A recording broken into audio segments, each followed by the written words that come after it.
Brakatia Howell, Brakatia Hushai, Brakatia Howell, Brakatia Hushai, Brakatia Howell, Brakatia Howell, Bashim Yahushai, Bahashim Chakodash. Double honor to the apostles and the elders of Great Millstone, True Well. Salutations to the whole elect out there, you Akim, to Zadakim, that do this thing in the utmost truth and sincerity. On the pre-Shaman, this week's topic is going to be entitled, A Dream I'll Never Forget. A Dream I'll Never Forget. And this is going to be one of two dreams. I'm going to do a lesson on this one today, Lord willing, and I'll do the next one tomorrow, Lord willing.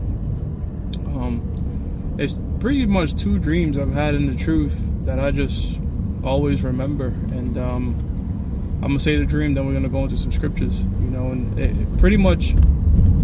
it was a dream of the chariots coming. And the chariots, they weren't saucer-shaped chariots. They kind of were shaped like T's. They were like this, flying like this. But this, imagine this huge and this part huge, and they were like that, flying, right? But what stood out the most about the dream was the laser beams from the chariots. One, they were blue. They were blue laser beams, but it was identical to the tractor beams. And I've shared this in speakings, I've shared this in lessons before, and I'm just doing it again. You know, it's just something I don't remember when I had it. It must have been many years ago, but yeah, the laser beams and the tractor beams were pretty much identical, and I saw them being shot on people, and some people were being turned to fucking ash, and some people were being delivered. And you really did not know your faith, until the very last second. So when that beam of light hit you, you didn't know if you were going to get turned to dust or be beamed up. And people were terrified. I was seeing that all around me, and you know, I was seeing the chariots do their thing, destroying shit. And anyway, so towards the very end of the dream, I'm in where I used to live at. I'm on my bed. The beam of light is coming through the house, and I'm like scared. I'm praying to the Lord, Yahweh Bashim Yahushai, like in a fetal position on the bed, just nervous. And then the beam of light comes on me, and I'm praying. I'm like, am I going to be delivered? Am I going to be ash? I was just like praying, and boom, I woke up. And you know, the Most High, Yahweh Bashim Yahushai, is very theatrical, and that was a great deal of suspense, because I did not know my faith. I did not know my fate, whether I was going to be beamed up or whether I was going to be delivered. So it was a heavy dream. It was very visceral, you know, it felt real. And that told me, when I woke up, I was like, man, I got to keep going. You know, there's no guarantees. I got to keep, that's the Lord telling me, you got to keep going. Now, the book of Numbers, chapter 12, verse 6 says, and he said, hear now my words. If there be a prophet among you, and I'm calling myself a prophet of Yahweh Bashim Yahushai, because I'm going to these scriptures and I'm saying things before they happen that were taught to me by my apostles and elders, and through the spirit and power of Yahweh Bashim Yahushai. It says, I, the Lord, will make myself known unto him in a vision. And that was a vision of the destruction. Now, I'm not going to outright tell you that's exactly how it's going to play out, where the beams are going to be multifaceted, okay, because I'm not going to add to the word, but I'm just saying it's not impossible that the Lord do something like that, you know. It says, I, the Lord, will make myself known unto him in a vision, and will speak unto him in a dream. So the Most High is giving brothers in this truth dreams from time to time that, you know, it felt like, damn, like you were really immersed in that thing, like, you know. And that was one of my two experiences where the dream felt extremely, like, just so vivid, man, and terrifying. Sometimes those dreams could mean nothing, and actually in most cases they don't really mean much. You often forget them. You know, that's in the Apocrypha too. Like, going about your business, you typically dream what you think about, you know. But certain dreams are more than that, you know. A lot of dreams have meanings, and it's up to the prophet or the Lord to interpret it through the scriptures. Joel chapter 2 verse 28, it says, and it shall come to pass afterward that I will pour out my spirit upon all flesh. Right, that's how come you see even people that's not necessarily on the highways and byways are having dreams that deal with prophecies. For example, I saw this video of this one dude that said he had a dream or something like that. And he saw the angels were like giant black men. It was either a dream or vision or something like that. But there's a lot of people saying, you know, they had out-of-body experiences or these deep dreams, okay, where they in the spirit world and they seen the Lord and the angels as black men, so-called black men. And they can't explain it, but we can. You see, so that's the Lord working on the minds of individuals and showing them glimpses and visions. It says, I will pour out my spirit upon all flesh, and your sons and daughters shall prophesy. Now, we know that the woman ain't going to be prophesying. It's talking about getting visions, getting dreams. You might have a woman that she get a bunch of dreams.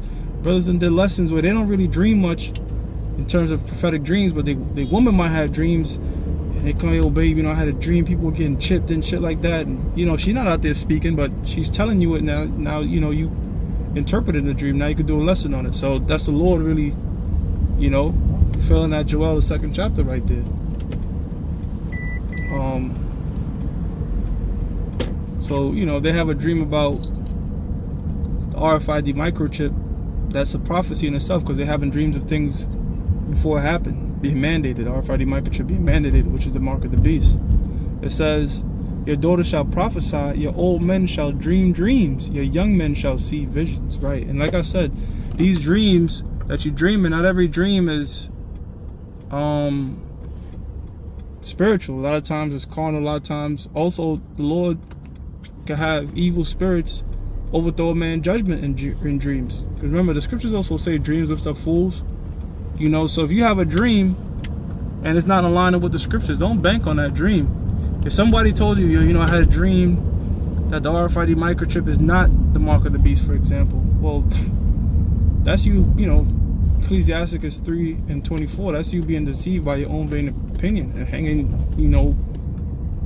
hanging your beliefs on dreams instead of the scriptures. So that's really to differentiate, you know.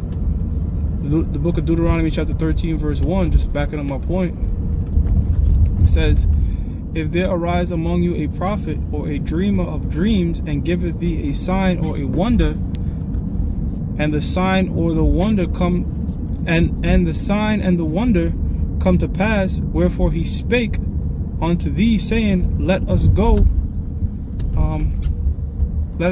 after other gods which thou hast not known, and let us serve them. See, so this is a guy having a dream saying, yo, you know, we should go serve other deities. You know what I'm saying? That's what I'm saying. Like, if a guy's banking on a dream that's contradicting to the scriptures, then cast that dude off. Verse 3, it says, thou shalt not hearken unto the words. Right? So don't hearken unto the words. But if I'm telling you, I had a dream where the beams were multifaceted, that's going into end time destruction.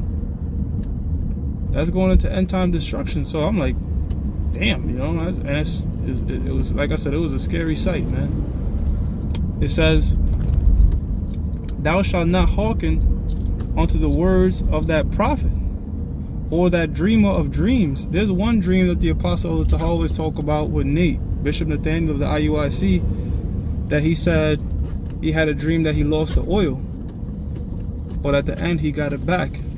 So speaking as a man, it could be possible that Nate could be of the elect. He's totally gone right now. Not totally gone, but he's off on a lot of things, you know. And it'd be very important things, like not confessing the name of Yahweh Bashim Yahshua is the only name, telling his congregation they could call on Christ. Have women there, they doing shape ups, they doing a bunch of shit. You know, could be another King Manasseh situation playing out. But he did say in his dream, he got it back. And it was heavy is that could come to pass. It could come to pass that Nate get it back, you know. And a lot of the people that was deceiving this congregation just stay deceived. The Most High's trick bag is terrible, you know. So it's just an example, you know. It says, dream of dreams, for the Lord your power proveth you to know whether ye love the Lord or love the Lord your power with all your hearts and with all your souls. So Yep, the dreamer, the person having the dream have to be, you know, spiritual, prophetic, aligning with the scriptures.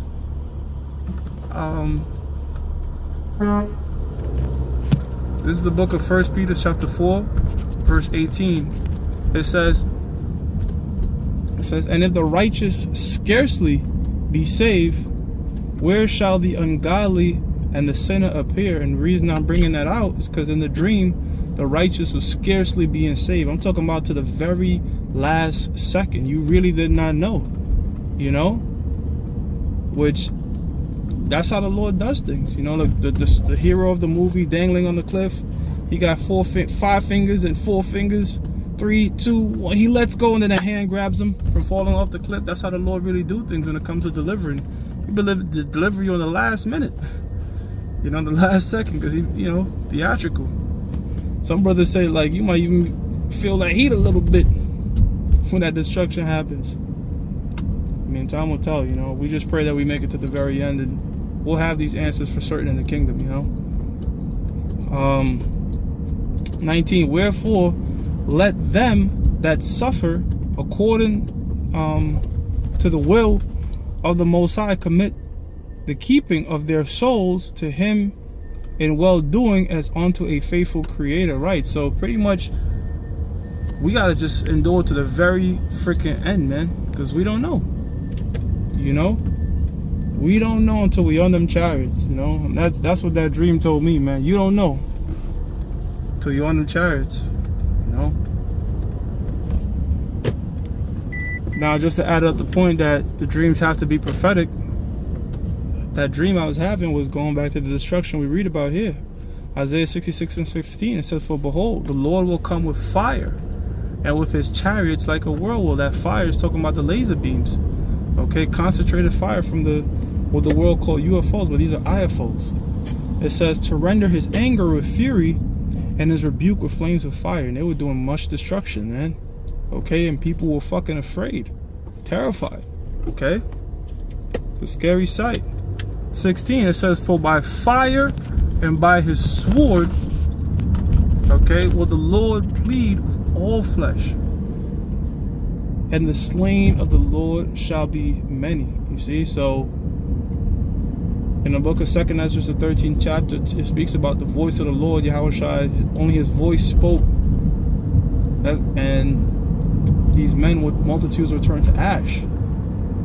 Okay, so if you have a dream like that, you having a vision of the scriptures of things to come, the destruction. You see, and that's what many prophets of the Lord did. You know, the Lord had visited many men in the scriptures too with dreams. You know, you had Joseph. Remember, he had the sheaves bound to him and the stars bound to him, which represent his brothers would be bound to him, and it came to pass. Daniel's dream. So, hey, the Most High will send heavy dreams, heavy visions to brothers, you know. So that was one of 2, and Lord willing, tomorrow I'll do the second one. With that, I'm going to give all praises to Yahweh, Ba'ashim Yahushua, Ba'ashim Chakodash, that belongs to the apostles and the elders of Great Millstone, which we well. Salutations to the hopefully elect out there, you Akim to Sadakim, that did the sing now most truth and sincerity. Shalom.